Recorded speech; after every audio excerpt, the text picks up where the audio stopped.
We're at the beginning of a very interesting journey.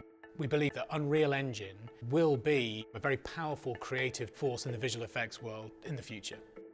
I think the biggest challenge is we're going to be doing a lot of things for the first time. That's always the most interesting bit of this process, is when you're doing something that's never been done before.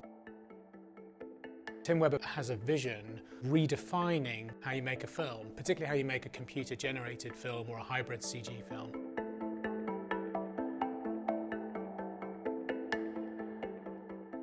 For a number of years, I've seen huge possibilities in new ways of making movies that doesn't make sense for all movies, but makes sense for certain movies that are shot in otherwise impossible situations, whether it's fantasy worlds, hard to reach worlds like space, or flying around London on a hoverboard. We're developing something called Fuse, the Framestore Unreal Shot Engine, which is a set of tools and workflows which puts Unreal Engine and all the benefits of real time at the cornerstone of a large-scale visual effects and animation pipeline.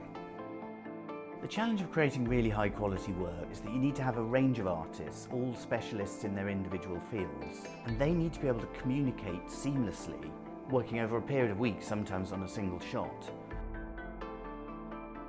We want to create a pipeline and a methodology and a tool set that can be used at scale. We want hundreds of artists working on thousands of shots. That's where we want to end up. That's where we believe we're going to get to.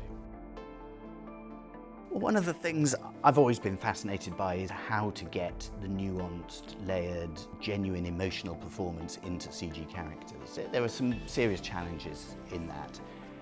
Using Unreal, we're working on some methodology, some tools, some technology in ways that haven't really been done before. We're going to be developing a number of new tools. Amongst those is a sophisticated asset management system that allows independent artists to share shots and to lock those shots with different versions of different assets, depending on creative approval.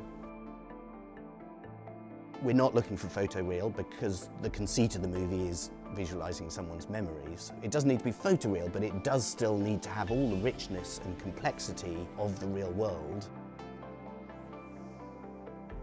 By making a movie in this way, you're able to judge the movie earlier on, the pacing and the flow and how the story works. You can judge them much better. It's to prove what we can do and what happens when you take great visual effects artists and you give them access to an engine with the right tools. What can we produce? How far can we push it? By bringing together the robustness of traditional visual effects with the creative, iterative, collaborative nature of Unreal Engine, what we're setting out to develop is something incredibly powerful, and if we get it right, a whole new way of making content, a whole new way of making films. You will be learning as we go along, and until you've done it, you don't really know.